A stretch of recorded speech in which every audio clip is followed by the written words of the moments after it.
Good afternoon, everyone. Good afternoon. We'll get started. So first off, thank you for making it out this afternoon. Give yourself a round of applause for making out a story here. It's a beautiful struggle. This is our fourth annual. For having us here. I have been with the ACLU of Maryland for 4 years, and I've been doing policy work for all of those 4 years. Criminal justice has, over time, really occupied a large segment of our public policy work, and that's largely because although the ACLU of Maryland works on a broad range of civil liberties issues, what tends to happen is the state intrusion into people's fundamental rights tends to be most acute in the criminal justice context. I have been on their policy team focusing on low-wage worker issues and how to eliminate educational and employment barriers for workers. During that time, I became more interested in how to eliminate barriers for workers with a criminal record. And as such, JOTF's agenda became more acutely focused on reducing the impact of incarceration on workers.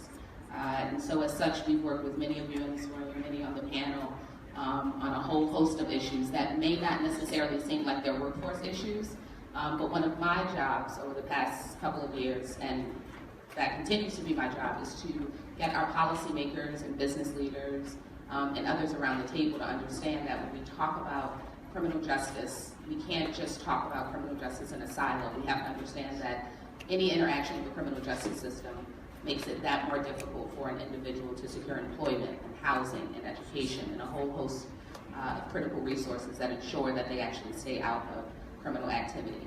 And so that is why you have an entity like the Job Opportunities Task Force that's on a criminal justice panel like this. Good afternoon, everyone. My name is Ray Kelly, and I'm the director of the No Boundaries Coalition in Central West Baltimore. We're a resident-led advocacy group that work in the 8 neighborhoods that surround Pennsylvania Avenue, essentially zip code 21217. We have 4 areas of engagement, which are public safety with a focus on police and community relations. We have a food justice arm, which focuses on healthy food access in West Baltimore's food desert. We also have a youth organizing component as well as a Get Out the Vote. I've been public safety chair for No Boundaries now for 7 years. I've been the director for the past almost 3 years. And we focus mainly on strengthening the Civilian Review Board in Baltimore. We work closely with the DOJ throughout the patterns and practice investigation with the Baltimore Police Department, and we drafted an independent findings report that was also referenced in the DOJ's findings report. So our engagement is always about community empowerment and having residents speak for themselves and creating a platform where local impacted community residents can have a voice, and that's kind of how we get into this criminal justice reform facet. Thank you so much for those introductions. I want to take a quick pause. I should have done this before we started, but a few things. If you need to locate the bathroom, they're actually behind me in the hallway that is behind the sanctuary, so you can go out behind the stained glass windows to the bathroom or walk around in the multi-purpose room. You'll also find food and refreshments in the multi-purpose room, but you cannot eat them in here, so if you would like to go out and have a drink of water, fruit, or sandwiches, you're welcome. We're also going to take a break between the panels to do that. I just wanted to let you know, but please don't bring it into the sanctuary. Okay, back to the panel. So, Karen, I know you talked about, you sort of shifted your focus to specifically focusing on eliminating barriers for formerly incarcerated workers. And I know that some of that work has looked like legislation around banning the box and expungement and bail reform. Can you talk a bit about what you focused on in the last legislative session and some of those successes or impediments that you witnessed? Sure. Before I answer that, I actually want to correct one of your, a term that you use. A lot of times when we talk about criminal justice reform and eliminating barriers, we we like to use certain terms that are not properly representative of who we speak of. And so in this instance, Breon used the term formerly incarcerated. And for the purposes of my remarks, I want you all to understand that many times, many of the barriers that individuals that have interacted with the criminal justice system are experiencing does not mean that they actually served any time behind bars. So you could very well have been arrested and charged, and your charges were dropped, and you actually did not spend any time in jail. You may not even have had to show up for court, but yet a criminal record exists. And that criminal record comes up on something in Maryland called the Maryland Judiciary Case Search, which, to be clear, that is unique in this country. In many other states, if you want to access someone's criminal background information, you have to get some type of court authorization, pay a fee, or go through some process. In Maryland, if you have internet access, you can access anyone's criminal background history. And so as a result, because of a simple interaction with the system, whether it be criminal or civil, quite honestly, it appears on Maryland Judiciary Case Search. And that means it's available to employers, landlords, whoever has internet access. And so that record then becomes a barrier, not only to those that have served 20 years, 5 years, but those who have served 0 years, but that information is made readily available. And so to your question, because of that, using that as a contextual example, over the years, JOTF found we're based in Baltimore City, but we're a statewide organization. And when I came to the organization, our focus, of course, was eliminating employment barriers. And at that time, JOTF was working on advancing ban-the-box legislation at the state level. This is removing the question from the initial job application that you got to check if you've ever been arrested or convicted. And at that time, that's when I got a really deep look into how pronounced this issue was in Baltimore City, but also in other parts of the state, but particularly in Baltimore City, how much of an issue the record and that question was causing for workers. And so as a result, I just threw myself into those issues. And so instead of just focusing on ban the box, because that's just one step, right? You take the question off the application, you get an interview, there's still case search, so they're still gonna run your record. And so when they run your record, you wanna make sure that what comes up is actually relevant to what needs to pop up, if anything at all. And so we then became even more involved in expungement efforts and expanding expungement, ensuring that we can move closer and closer to automatic expungement of non-convictions. This is the idea that you've been arrested and not convicted, but you still have to pay a fee and file a petition to request the courts to expunge your record. It doesn't make sense. And so automatic expungement of non-convictions is something that we've been working towards. Bail reform, this idea that, very quickly, this idea that you are arrested and charged, you have not been convicted of anything, but you're simply sitting because you don't have the money to make bail. From the perspective of JOTF, any time that you're sitting behind bars, that's a disruption to your life. Whatever job you may have, that's time away from your job and no one to be able to explain to your employer what's going on. So this past legislative session, we worked on, expungement, bail reform, anything that would eliminate or reduce the impact of incarceration on individuals that are trying to secure employment or maintain employment. Thank you. Ray Kelly, can you talk a bit about what you focused on in the last legislative session and any successes you want to share or impediments?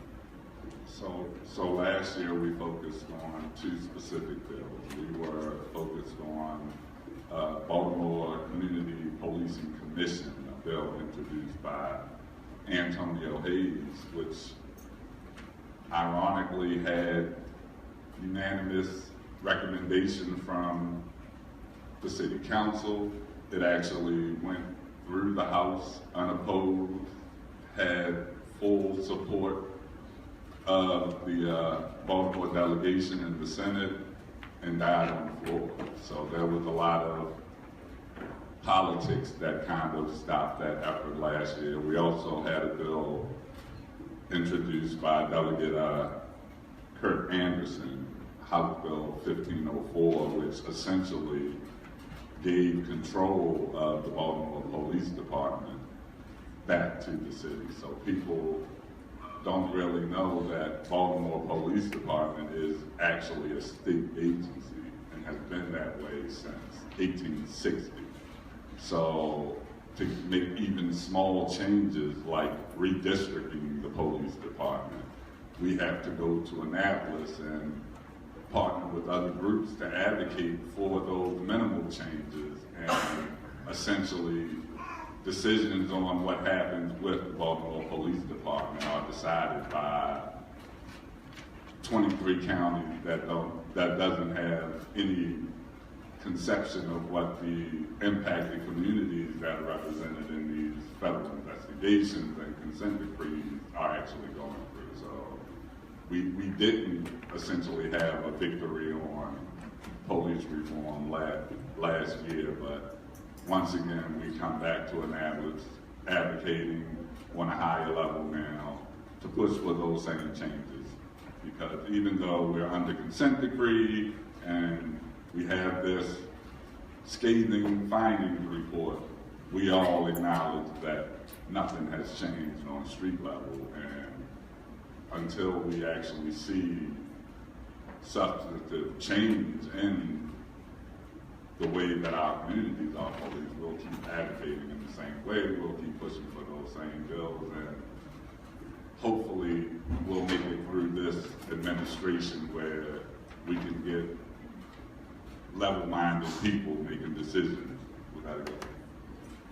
Can I ask sort of a two-part follow-up to that? Yes. Just for some context. So on the one hand, I'm interested to know, is it normal for the state to sort of have jurisdiction or make all the decisions about a city's police department? Like in other states, is that normally how it works, or is that unique to Maryland? And then the second part of that is, what was the pushback for Baltimore not being able to have agency over its own police department? So it's definitely a unique situation. It's actually came into charter in 1860. So this transition into a state agency actually happened pre-emancipation, and it's still been on the books for that many years. So it is a unique situation. We're the only department in the state of Maryland that doesn't have jurisdiction over its own police department.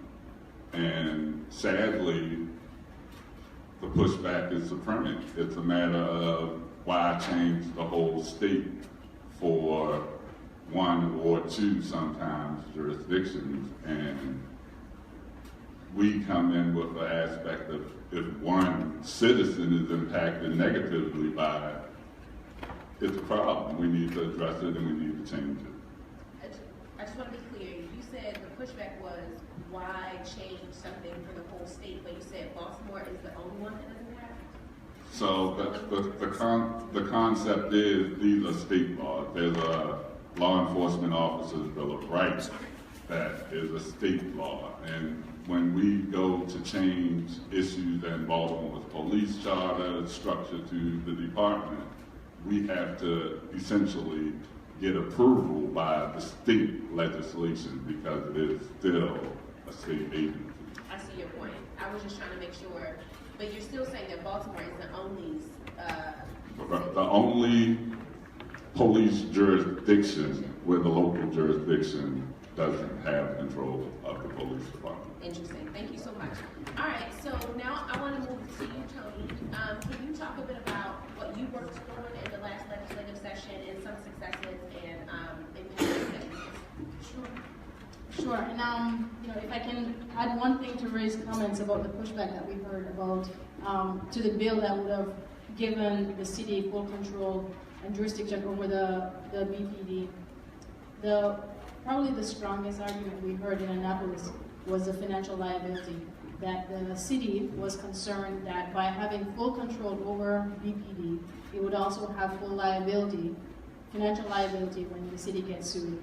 And I want you to think about how messed up that is, because it requires an assumption that the city will be liable for civil rights abuses, which means there's an assumption that these abuses will happen. The city is operating on an assumption that law enforcement will be abusing people's rights and they will have to come out of pocket for it. So what was the question? So what we worked on this session, we worked together with our partners here on bail reform. And just to sort of recap really fast what happened last year, in 2016, the Court of Appeals issued a new rule in Maryland, and that was really in response to the legislative inertia on this issue. The General Assembly showed us time and again, year after year, that they were not willing to move the ball forward on bail reform.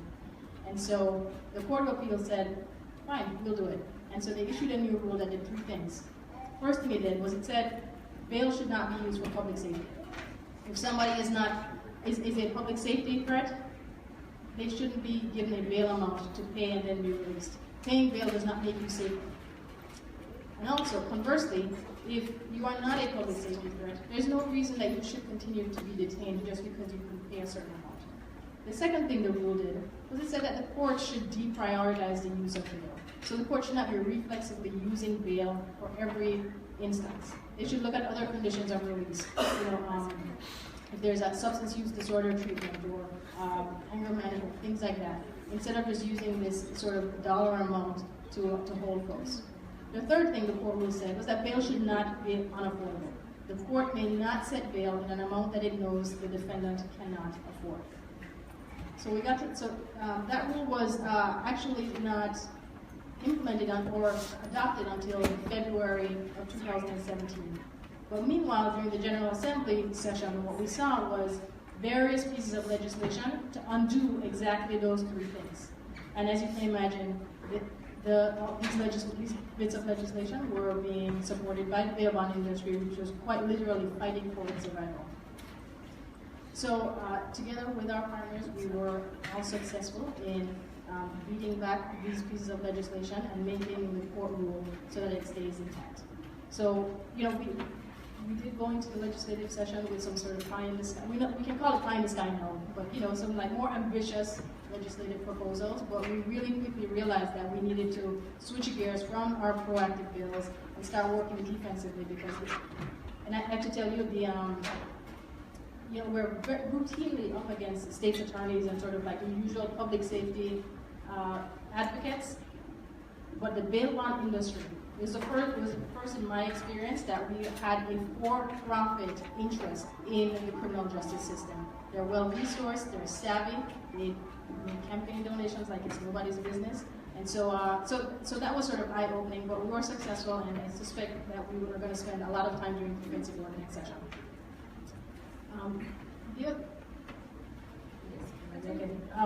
One more issue. The other issue that we worked on was life with the possibility of parole in Maryland. In Maryland, we are one of only 3 states in which if somebody is sentenced to life with the possibility of parole, the governor has to personally sign off on this.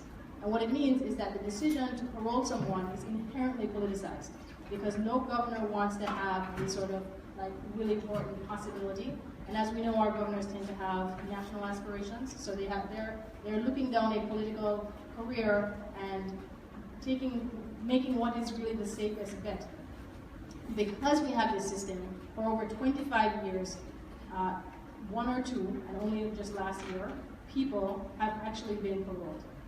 And when you think about it, not only is this unjust, because these are people who the courts at the time of their sentencing decided that they should have a meaningful opportunity at release, but it's also really just not smart. These people are expensive. They're 50, 60, they're older folks, they pose very little and really usually no public safety threat. They're very often chronically ill, they're expensive to house, so it's just not really a good use of our public safety dollars and we're getting no returns for it.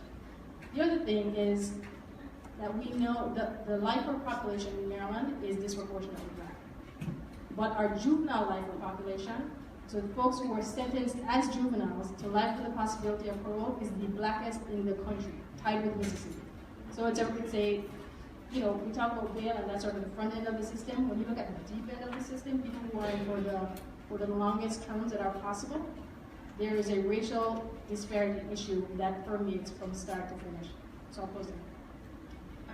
So I wanted to ask a follow-up question. So much like what I asked for Kelly, is it unique to the state of Maryland to have the governor have to sign up on lifers with possibility of parole, or is that something that's widespread across the country?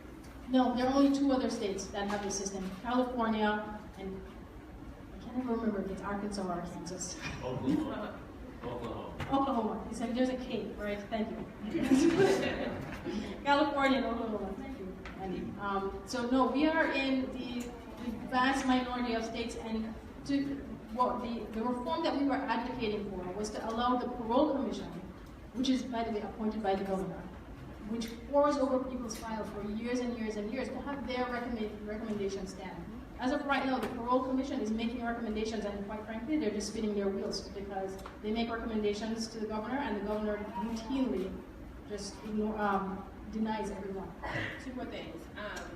So, did I hear you say that it's been 25 years that this has been the case?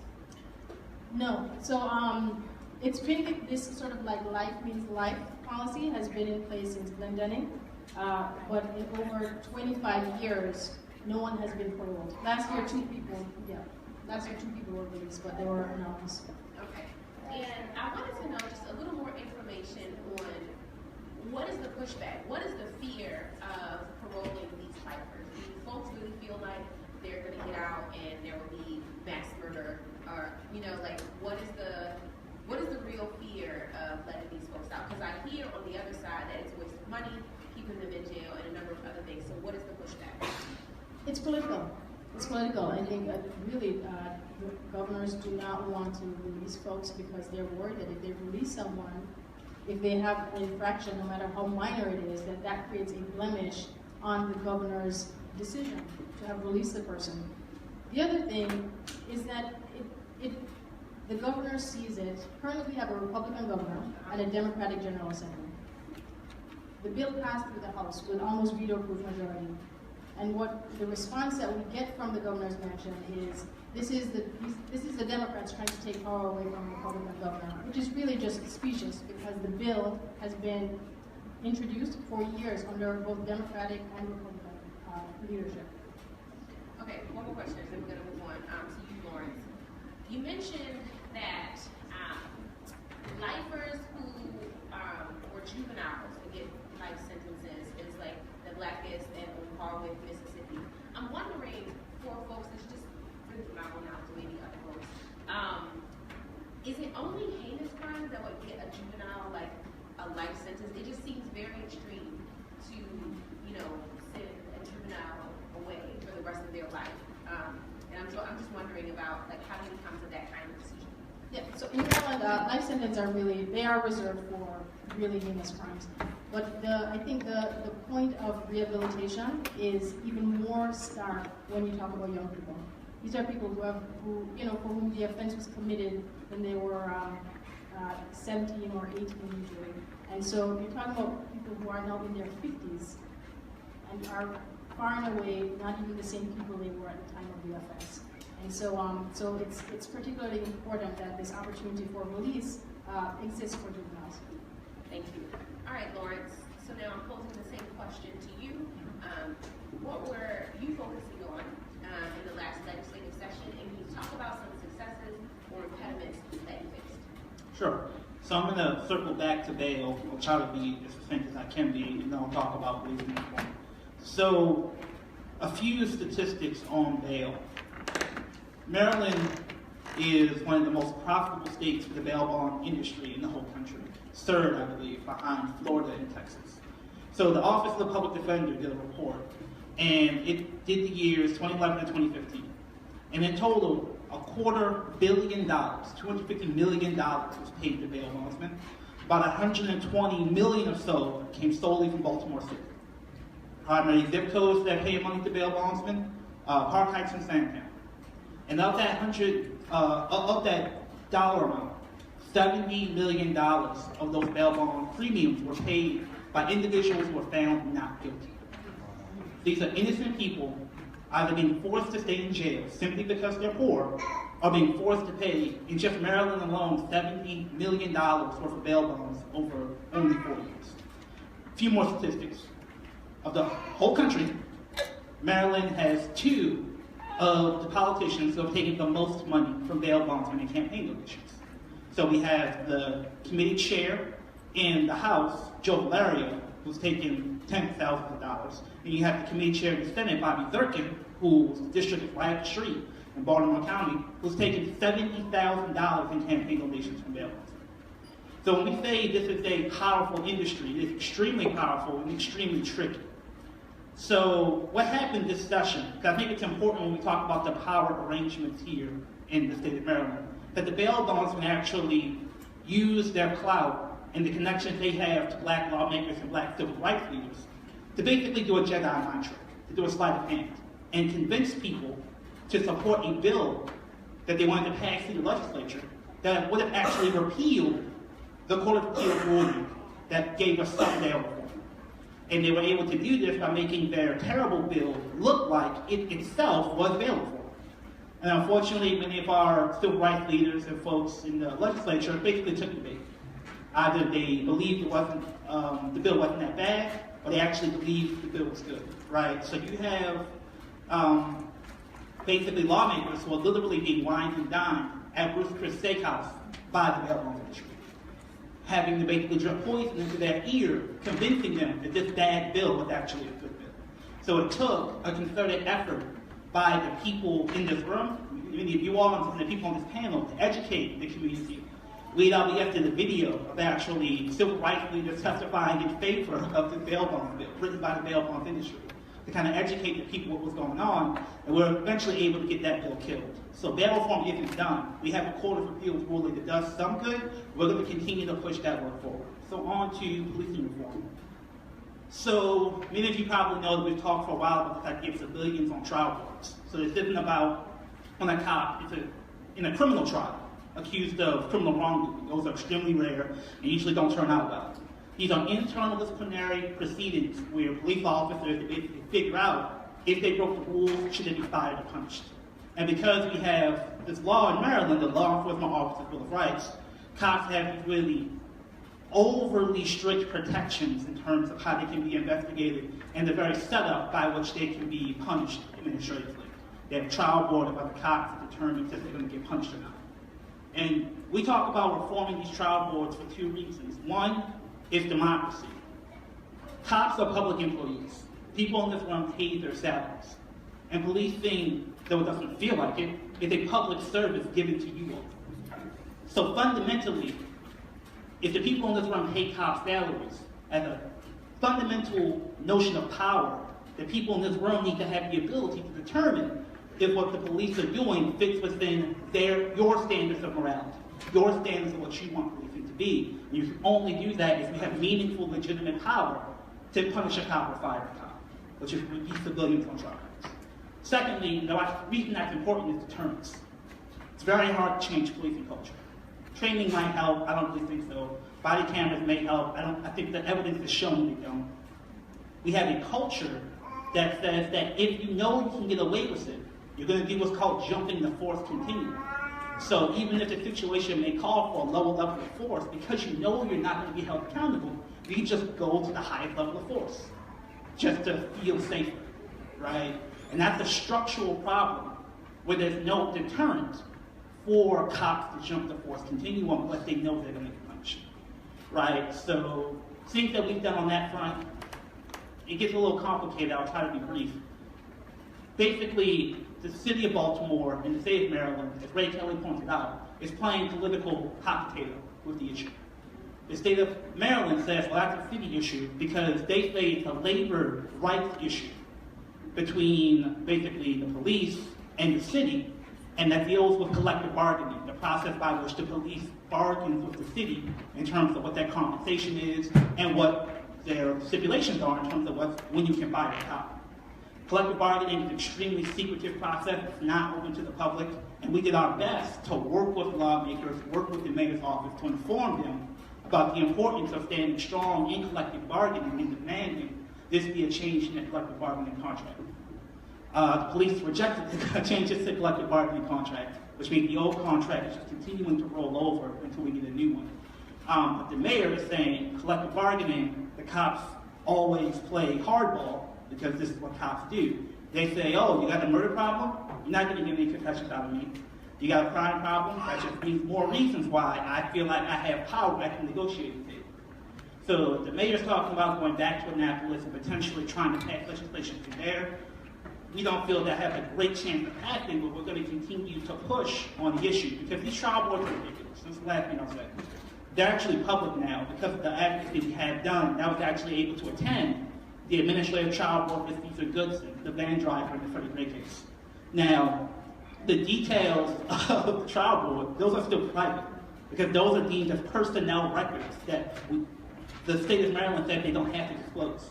So you literally had to be in the courtroom to hear what they were talking about, basically hear how crazy the trial boards are, right? So you got one guy from Internal Affairs, he has no support, he has literally a piece of poster paper and a box full of legal briefs, while the police have 3 or 4 lawyers, they have interactive PowerPoints, they have an entire support staff, and they have an entire room full of friendly cops basically cheering them on. So fundamentally, it's just a huge resource disparity. But also, you got to remember, these aren't judges who are judging this trial board, they're cops. The chair of the trial board was not from Baltimore, and we think that really matters because the police, because they have so much resources, they hired a private investigator to basically do video and do a circuit around West Baltimore to basically show the public, the trial board, what Cesar Goodson, his route that he drove. And the woman on the trial board, again, this isn't her fault, she's not from Baltimore, she has no idea what she's looking at. And other people from Baltimore have to tell her what these neighborhoods are, and that really matters.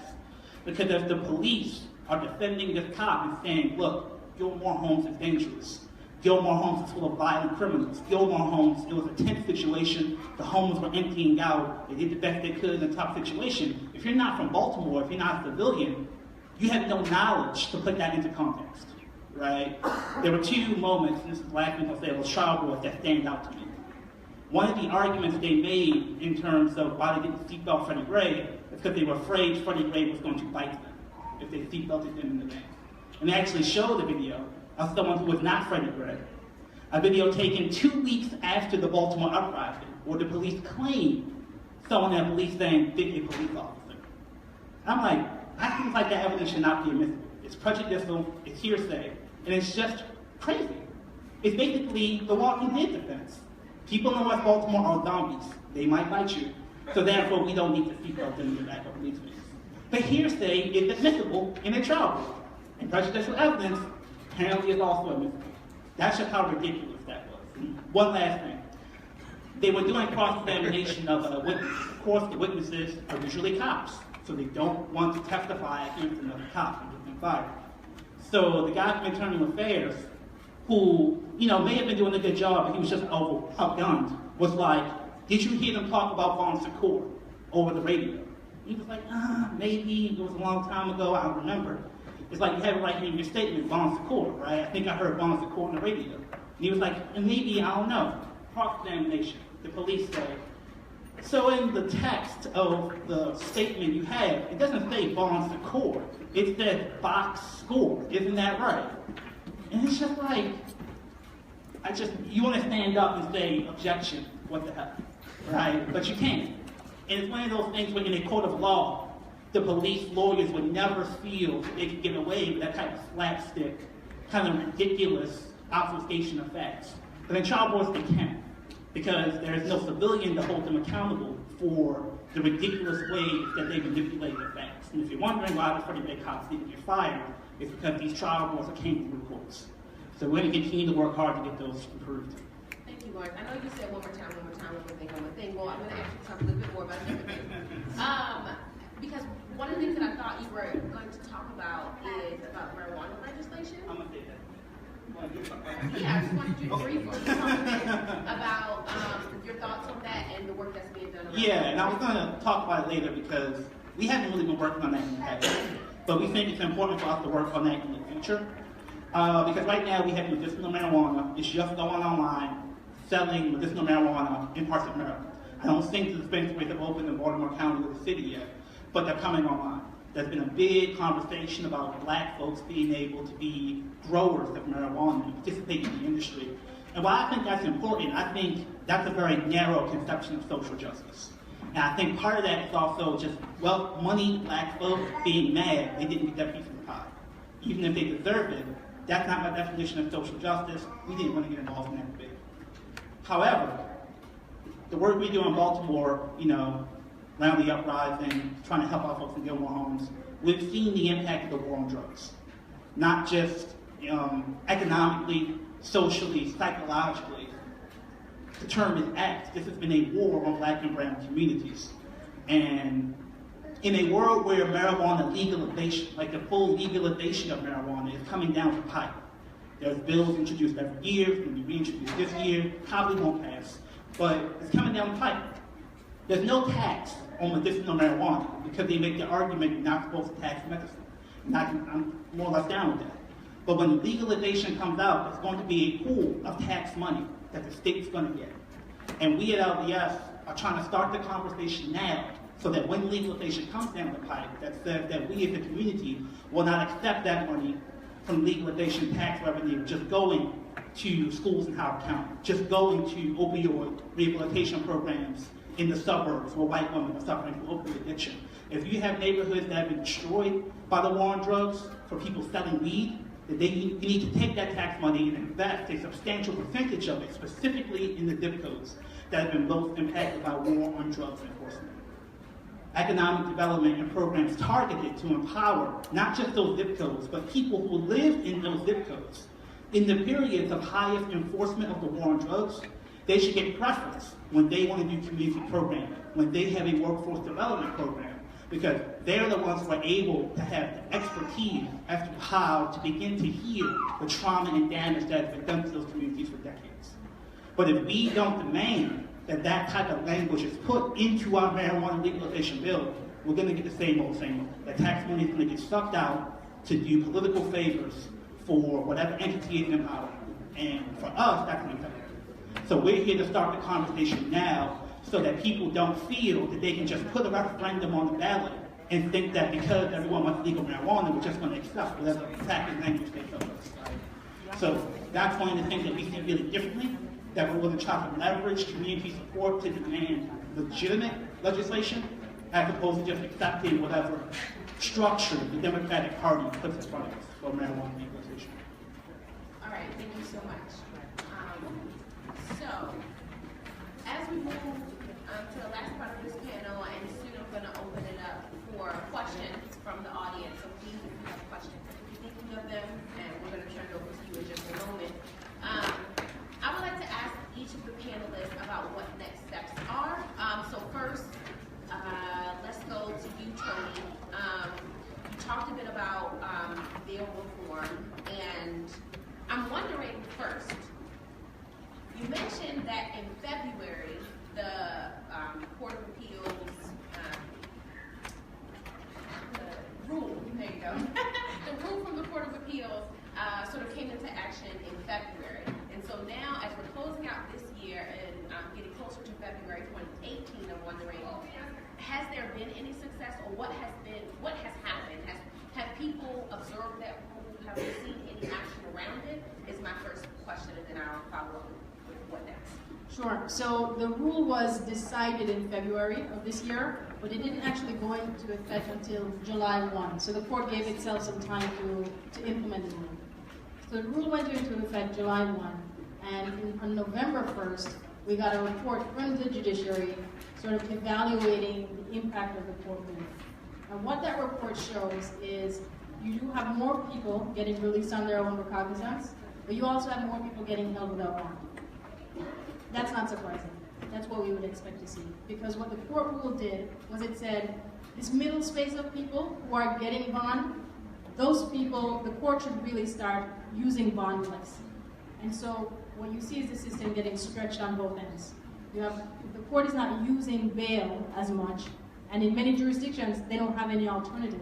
Then of course, you're going to have more people getting released, ROR, and more people getting held without bond. So in many respects, you're going to hear a lot of like Chicken Little, the sky is falling, oh my God, more people are getting held without bond. That's not surprising. That's exactly what we should have expected to see. And the solution is to make sure we have a substitute for bail. Make sure jurisdictions that don't have substance use disorder treatment or pretrial supervisors, which is just like a parole officer but on the front end before your trial date. So you have folks like that, so folks can check in. So you have the anger management. You have whatever resources and support people need to make sure they don't get in trouble before their court date, and also show up for their court date so that those resources can be made available, so we have an alternative. The other thing is, the data that we've seen was really just 5 months of data. The bail system in Maryland is deeply entrenched. It has been, in some ways, a bedrock principle or aspect of our criminal justice system. It is absurd for us to expect that in 5 months, the entire system will turn around. We need more time. This rule was a good rule, it was a step forward, and we need to give it some time to work. The other piece of it, though, is that the court rule said that folks should not get an affordable bond. A lot of what we suspect is the case is that a lot of people who are now getting held without bond, they were probably just getting unaffordable bond before. So in some ways, the numbers are misleading. So those are, Yes, no, that was great.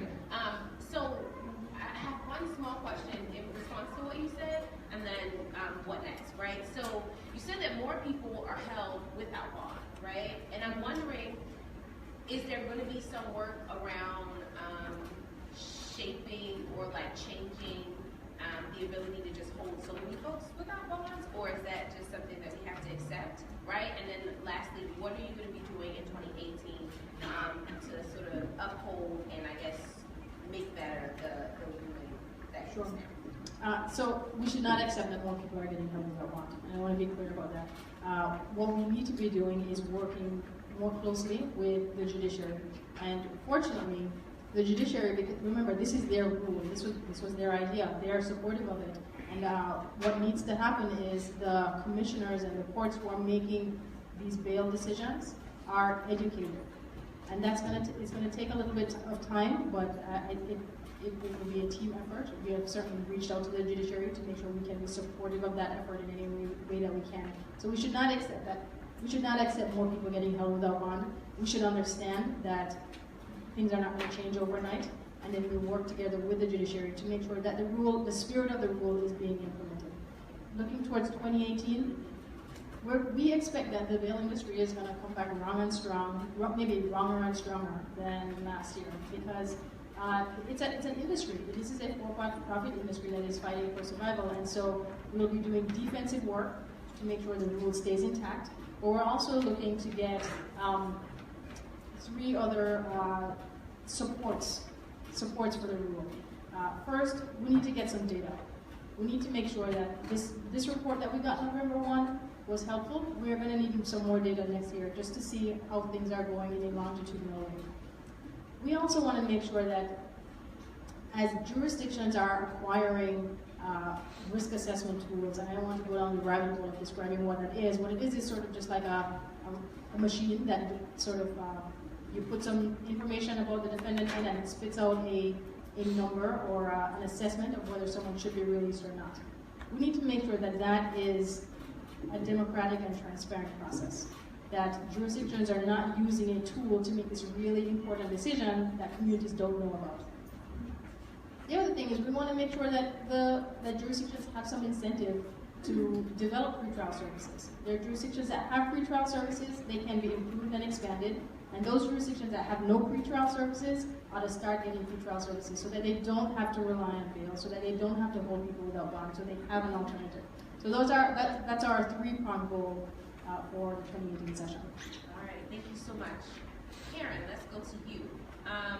You talked a lot about sort of the work of eliminating workforce barriers, and I'm wondering what are the next steps? What are you going to be pushing for or trying to change or trying to uphold in 2018? Sure. So, year after year, I have to present on JOTF's agenda, and for the past 5 or 6 years, it's generally the same. And so before I actually delve into what JOTF's 2018 policy priorities will be, I want to actually put out a call to action. Earlier this week, I spoke before a body of party leaders at a policy summit.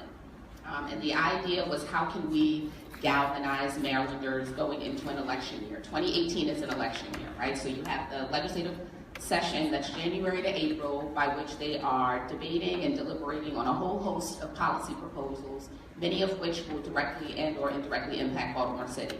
And then months later, very short number of months later, they will return back to our communities to ask for your vote. And so this policy summit was supposed to be an opportunity to excite members of the party, union leaders, a whole host of other stakeholders around the legislative session and how can we use the legislative session to really gear up for the election year, to ensure that we can secure some Democratic wins in 2018. I was asked to provide opening remarks, and my opening remarks pretty much gave a charge to the party to start listening to the very voters that they claim they need their support. Right now, they are securing a number of national pollsters who are coming into the state of Maryland to say, how can we push back against Hogan? How can we get Hogan out? And the one thing that they're saying is that we need to galvanize Black and brown voters. But in the very next sentence, they say the issues that Black and brown voters care about actually alienate our party base.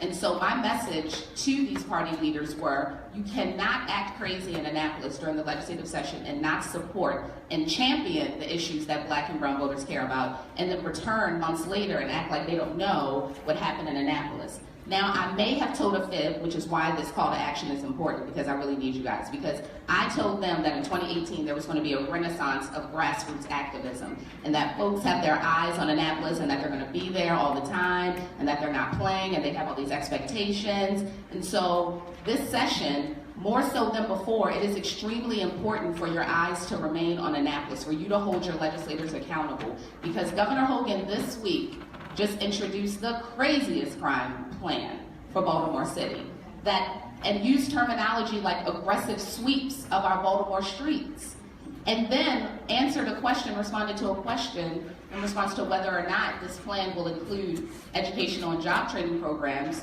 Pretty much was like, nah, that's not really what we're talking about right now. We can do that later, but right now we just need to get all the criminals, whoever they may be, off the streets. And so when we're talking about 2018, we have to be very careful about narratives and terminologies, and that's where you all come in.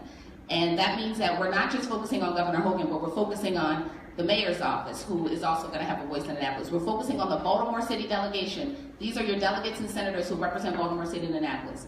Kurt Anderson is the chair of the Baltimore City delegation. If you don't know who your representatives are on the Baltimore City delegation, learn them fast, because they are going to be the ones who are supposed to hold it down for Baltimore City and Annapolis. And so if they don't understand what it is that they are supposed to push back against and defend, if they're not hearing from you, if they're not seeing you, then they're just going to go along with the go-along, because they're hearing from folks and business leaders and others that we have to do something about this crime, and this crime means lock more people up. And so in terms of expanding the narrative and using the proper terminology, we have to start talking about things like, if we know that lack of access to economic opportunities is going to produce crime, let's figure out how to start increasing access to economic opportunities. That means we need to start removing barriers to those economic opportunities. Investing in things like adult education and job training. Have to ensure that if we're talking about there's a skills gap, that the reason why we have this employment issue is because folks are not skilled, then let's put some money into skills training for our city residents, particularly those that have interacted with the criminal justice system. Tony and Lawrence mentioned pretrial services. Yes, we're talking about substance abuse treatment and anger management, but we're also talking about educational assistance and job training and a whole host of resources, critical resources, that very well could have kept them out of the system. Child support. I know child support is, can make folks feel a little weird, but when it comes to child support, we have to start thinking about our punitive child support enforcement policies, this idea of not differentiating between the dead broke parent and the deadbeat parent. Folks that really want to pay, but there are policies in place that says if you're not paying within 60 days of your order, your driver's license is suspended. Your driver's license is suspended, how are you going to get to work? Now, if I have to get to work and I have things to pay, I'm going to drive. So now I'm getting caught with driving on a suspended. And then if you really don't pay, then there's the threat of incarceration. So really looking at our child support enforcement laws and ensuring that we are not perpetuating policies that allow individuals to go back in the system for not being able to pay child support. And then the last thing is something that we are all familiar with, and we just cannot, our policymakers just cannot seem to get it right. And I really hope that 2018 is the year that they keep giving lip service to it and we tell them to actually do something about it, and it's expungement. It is this idea that the criminal record, I spoke about this earlier, Maryland Judiciary Case Search, internet access gives you access to anyone's criminal history. We have to make sure that that case search is as clean as it humanly can be. And so that means that individuals need access to cleaning up their records. So yes, this means automatic expungement of non-convictions. It means additional access to expungement for misdemeanors. And finally, we need to allow access for expungement of felony convictions. The number one offense that Marylanders are arrested for is possession with intent to distribute, and that is a nonviolent felony. And that all depends on the charging officer. You can have 2 dime bags inside of a larger zip bag and you get a pee with it. And so all of these things, in addition to a whole host of other things, whether it's investment in, behavioral health and mental health and access to healthy foods, right, to address food deserts, and of course investments not just only in our K-12 system, but in our community college system, doing things like ban the box on college applications. We talk about it on job applications, but many didn't even realize that you have to check a box indicating that you've been arrested or convicted if you want to go to college. And so removing those barriers will ensure that folks have greater opportunities and won't necessarily have to solely rely on incarceration. So that is what we'll be focusing on in 2018. Yeah, we're cut off for you. Thank you so much. All right, so Mr. Ray Kelly, I'm wondering if you could talk about next steps. You talked about a lot of impediments and talked about lack of success. I'm wondering specifically, about Baltimore having jurisdiction, over EPD. What are your next steps in doing that work? So our advocacy remains the same, but this year we go into session with the consent decree. And by no means is the consent decree Excalibur or a magic pill, but it's a tool now that we'll be able to use to kind of influence why this is needed in Baltimore City. One of the things that the consent decree created was the Civilian Oversight Task Force, which is charged with establishing substantial civilian oversight in Baltimore City, identifying the impediments to actually having prowess within the charter, strengthening the Civilian Review Board, and I was recently named to that task force, and that benefits us in multiple ways. One, in Annapolis now, as we advocate for these police reform changes, we now have the backing and the structure of a federally mandated task force pushing for these changes. So not only do we now have entity recognized by these other counties as a formidable entity to make these changes, we also have an advocacy voice in that task force that is advocating to push for those same legislative issues. We also have now a charge, so to speak, in the city to actually create transparent and accountable oversight of the police department. So in our local advocacy now, we have, so to speak, opened the door for advocates like you see in front of you to come in and speak on, explain why, and craft what civilian oversight looks like in Baltimore City from the grassroots level. So our advocacy remains the same. We've upgraded our tools, and we're going to continue to bang this out to the state that this is a state of emergency in Baltimore City. And the change has to happen now. The consent decree gives us a proposed 3 to 5 year window to actually implement these mandates. And we as advocates have to continue through this process, through this administration, to make sure that the changes mandated in the consent decree actually happen. Thank you so much, and I wish you the best of luck with those endeavors. All right, Lawrence, you're last. And I know you are a debater, so you can do this in 2 minutes or less. I'm gonna ask you to wrap it up and talk about next steps for LBS for this upcoming legislative session. But before you do, I want to invite folks who have questions to come up to the microphone and form a line. We're going to start our Q&A. So Lawrence is going to give his final questions, and then I'm going to open it up to the audience. Yeah, so it's hard to have a comprehensive solution because right now we have a system that wants to basically replicate the exact thing that causes the problems. So, as Karen stated, we're going to have to play a lot of defense in Annapolis this year. We're going to have to defend the bail rule change because in no world should money be the determining factor as to whether you get released pre-trial. Doesn't make any sense. Similarly, we have to push back against this mandatory minimums. They're using coded language, they're calling it truth and sentencing and other things that obscure the reality of what it is. And we have a lot of issues of crime in Baltimore, especially in terms of our community sometimes being divided on how to approach crime. So it's sometimes useful to remember that mandatory minimums don't work, and we've tried it before.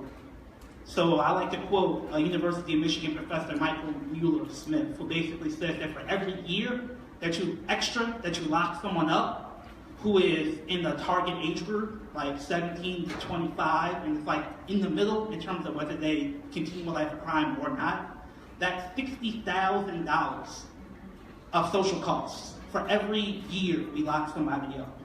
And that's things like food stamps, lost economic revenue.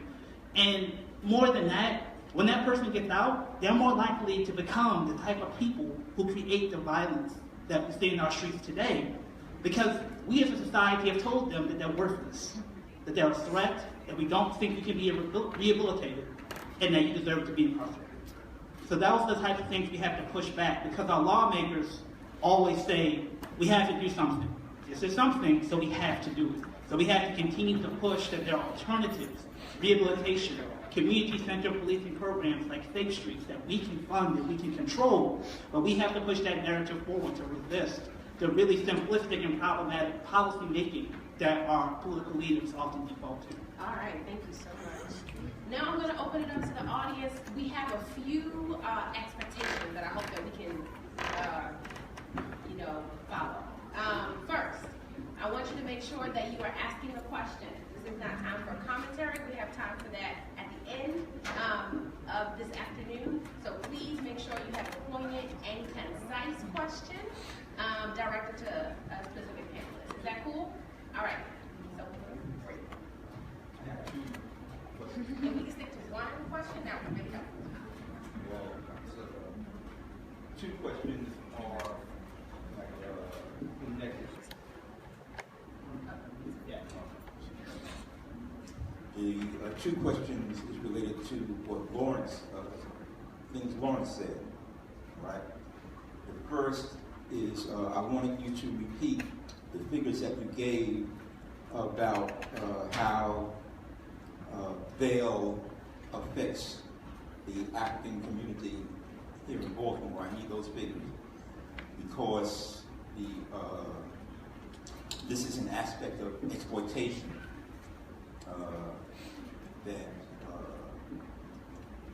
of capitalism of us. So he's going to repeat that. What's the second question? Yes. Lawrence mentions the Freddie Gray situation with the 6 police officers. So I just want to get either the panelists can answer it or anybody in the audience. This is because I have an opinion that Caesar Goodson and the female police officer and the other police officers involved after the 2 police officers that originally chased Freddie Gray and originally injured him, right? I feel that the cases of the other 4 police officers, particularly Goodson and the female police officer, that they were being used by the system in order to get the 2 white police officers, make them, exonerate them, and make them blameless for the injury. What is the question there? Or do you just want their idea about that opinion? Yes. Okay, thank you. Okay, so The statistics I gave come from a report by the Office of the Public Defender. That report's available online. We're going to see if maybe we can link to it or share it in the Facebook event. So from 2011 to 2015, for the whole state, over $250 million were paid to bail bondsmen. Of that, $113 million was from Baltimore City alone. So almost half of the money for the whole state was from Baltimore City. Two largest zip codes paying money to bail bondsmen, 21215 and 21217, Park Heights and Sandton. And of the $250 million statewide, 70 million of that total was paid by people who were later found innocent. Right? And so that just kind of gets to how predatory the system is. In terms of the Freddie Gray trials, I feel your sentiment. I think it's complicated. Because for a lot of cops, the thin blue line trumps black or white, right? So I think that there were some black cops that were basically with the program behind that thin blue line, willing to cooperate with the FOP and say whatever they needed to say to get off, which may or may not have been totally true. And there also may have been some black cops that maybe didn't quite play the game the same way and were more willing to deviate from the thin blue line. Is it okay if I stop you there? Yeah. All right, thank you so much. All right, so I want to reiterate one question. Please, no meeting about opinions, concise question, you're up. Thank you. My question is for Craig. I need to arm myself with some words, so I'm hoping you can help me with this. Sure. I work out in Westminster, it's in Carroll County, and so let me just read this off. According to Bloomberg News, men with criminal records now account for about 34% of non-working men aged from 25 to 54 years old, known as prime working age. What do you say to employers who argue that they have a right to know whether or not someone is violent in order to keep them out of their business? What's your response to that kind of law? Thank you for that. So our response to the employer is that we never advocate for anything that would jeopardize the safety of your workplace. So of course, you as the employer should do whatever you have to do to ensure that your workplace is safe for both your clients and your workers. However, we also believe that there are many employers that are looking at someone's record, and that record may be a dated record, and even if it's violent, it could be years ago. And that employer is only looking at what comes up on the screen. And so that employer is not providing that prospective employee an opportunity to explain not just that record, but also what they've done since that record. And so that means any rehabilitative skills that they've secured, in addition to what benefit or what qualities they bring to the position. Because at the end of the day, you want the employer to look at the individual in front of them where they are, not where they were. And so regardless of, whether or not it was nonviolent and violent, and I know that makes some individuals feel uncomfortable, but the idea is that if we are truly about second chances, and normally employers will preface that question with this, I'm all about second chances, but, and so if that is the case, then, and you as an employer know, we're finding this more and more where employers, we have a shrinking workforce, and now employers have to start considering individuals with a criminal record, because these individuals are not, it's not like they're suffering with any impediments that will prevent them from doing the work. They are able-bodied and willing to work, it's just they have a criminal record. So if you acknowledge that you need to consider this pool of workers, then you have to go a bit deeper and not just look at the record and just look at the fact that, oh, it's a violent crime. Because a lot of times, and I know, just moving on, but I know a lot of times even with bail, there was this question of violent offenses and how egregious your crime was, and if you were, arrested and charged with this egregious crime, that would automatically mean that you should be detained. And we are really encouraging our correctional leaders and officers, and in addition our policymakers, to really view things on a case-by-case basis and go a little deeper, because you have to understand the dynamics of that situation to really understand the outcomes, and then really dig deeper into what type of person that person has become since then.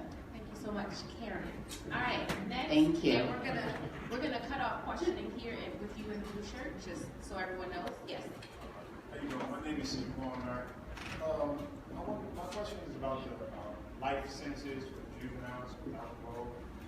With the Graham versus Florida case and the Miller versus Alabama case, the United States case is ruling that giving a juvenile life without parole or life with parole is unconstitutional.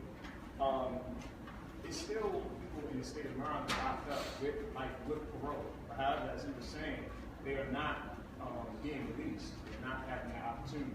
What legislation or policy is being pushed this session to get their sentences overturned? Whereas we're not just going around the Marbury, but some of them are being sent to parole, and as we know, they're not getting parole. Thank you. Sure. So thank you for raising that question. So our office is suing the state of Maryland for exactly this reason. So the Supreme Court cases that the gentleman mentioned, the Supreme Court has said that juveniles may not be sentenced to life without parole. And the underpinning of the lawsuit is that because in Maryland the governor has to sign off on life with the possibility of parole, and the governor traditionally does not do that, life with parole sentences are effectively life without parole sentences, and that is unconstitutional as it applies to juveniles. And so we're in the middle of suing the state of Maryland on that, on exactly that basis, and hopefully we'll be successful. But I want to make one point. You know, even if that case is successful, it really only provides a remedy for people who are sentenced as juveniles. It won't do anything towards helping folks who are sentenced as adults. Thank you so much. My name's Andrea Conte. My question's for Lawrence on the data around the bail numbers and private interests and political interests when we're talking about politicians like Zirkin and Valerio that receive kickbacks from the bail industry.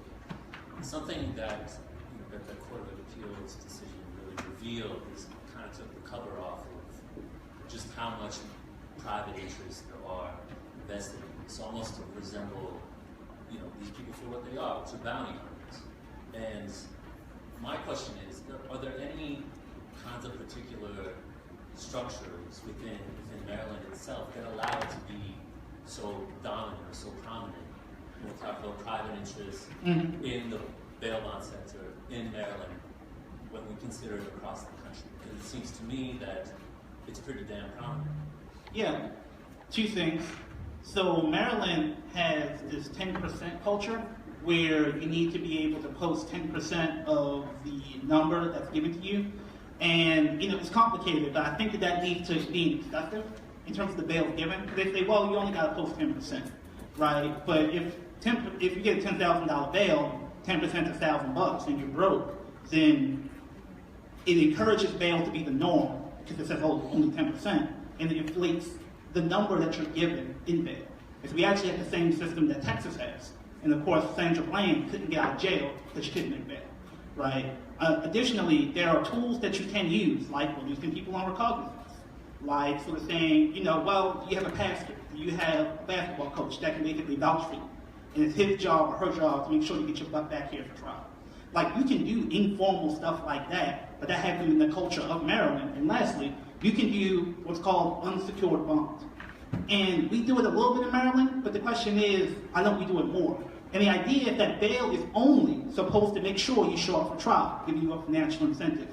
Having a bail bond doesn't do that because you don't get your money back. You end up paying the bail bondsman. So what you could do is say, look, I need you to show up for trial. I need to maybe give you an incentive. So if you show up for trial, you owe nothing. You can get out right now. But if you don't show up for trial, you or your family, whoever co-signs your bond, has to pay money. So that way we aren't keeping poor people in jail on the front end. But if you need an incentive to make sure someone shows up for trial, you can do it on the back end. But the culture of Maryland has been, we don't do that, especially in Baltimore City and Baltimore County when it comes to black accusees. And I think that's a big part of the cultural problem here. All right. afternoon. My name is Rosita Martin, and I am presented with a very terrible issue that comes up in foster care, and it's about the Belmont report, bringing your attention to the fact that a document has been generated here in Maryland that says boards of the state can be accessed for medical research. And that means a lot of the children that's committed to foster care are being accessed for medical research. So my question is, what can we do to eradicate the Belmont report through this program? And personally speaking, because they kidnapped both of my grandchildren and murdered my grandson in 2014, and my granddaughter remains a victim of forced adoption here in Maryland. So I'm trying to get some things done. What started out as a program in Baltimore City is now an international campaign, but we still have children being victimized by the system.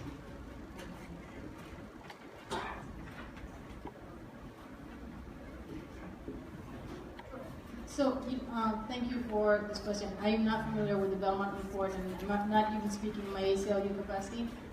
In a former life, I represented kids in abuse and neglect hearings. So what I'm happy to do is put you in touch with someone from the legal aid office who represents kids, because they will have the sort of the intel and the expertise to be helpful here. I apologize that I can't be helpful in my current capacity. Thank you. Leslie. So clearly, the criminal justice system is one of the biggest, like monsters affecting the Black community, especially in Baltimore, especially Baltimore County. So my question is, is there any program that really sheds light on the judicial system for Black community, people in the community? Sitting here, I've learned a lot about the judicial system and a lot about that. And that's really sad to me because we've all been people are going through the system not knowing what's the next step, what's happening, what's going on. So I was wondering if there's any big programs you guys work with that educate people on what they're going to be going through, or what, even if they don't go through it, how it works. Thank you. I don't want to speak for everyone on the panel, but I'm going to take your question as a challenge to us, because I think these panel discussions are great, but they need to happen more often, and they need to happen in a more informational setting where we're reaching a larger audience, because you're absolutely right. Information is power. And many of these issues that we are talking about up here, many of the challenges that have plagued Baltimore City for decades, they are not challenges that can be fixed by a program, right? A lot of times, a program is thrown at an issue, and if you just go through a program, then that'll fix it. But many of these issues require the law to be changed, a cultural shift in how we do things, of redefining of how we operate in terms of our criminal justice system and the corresponding systems. And so I take that as a challenge for at least my organization, the Job Opportunities Task Force, to make sure that I'm being more intentional about getting the information out, and not just information that I think y'all need to hear that's specific to my particular agenda, but being responsive. And I challenge many of you in the audience also who are a part of organizations or leaders of organizations to take her question as a challenge of figuring out a way for us to work better together to get the information out to the community. Because, what's that saying? We do better when we know better. And so, like I said in my remarks, 2018 is an election year. Folks are looking at 2018 in terms of how we can turn things around, and they're talking about our communities, and our communities are not at the table. And so we have to provide those opportunities for not just the community to just be at the table, but for them to be equipped with the information that they need to help push some of these things forward. So I thank you for your question, and I apologize for not being able to answer it with a litany of resources for you, but I would love to connect with you to figure out how we can make that happen. Thank you so much. I want to thank everyone who came up and asked questions, and would you as the audience join me in applauding our panelists.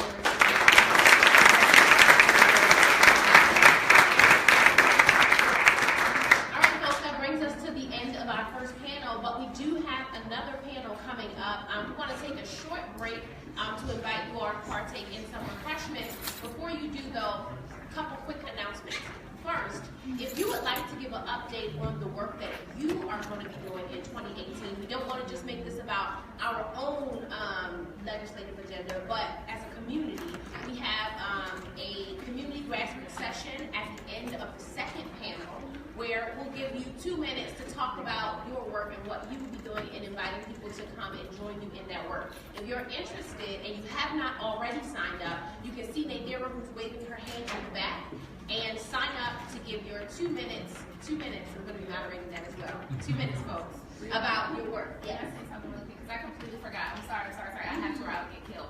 Out for Justice is an entity that helps to educate individuals on the criminal justice system, and I should have remembered that because I'm the board president, and I'm so sorry. I am so sorry, but Out for Justice, member-led organization of formerly incarcerated individuals that advocate on behalf of themselves, and one of their key things is educating and engaging and empowering. Nicole is going to kill me. I did it. Out for Justice, Incorporated. All right. Don't forget it. Okay. So again, see Nadira, who is waving her hand in the back, if you would like to get an update about your work at the end of our day. Also, I want to invite you all next door for some food. We're going to tell you the menu really quick as soon as I open my phone.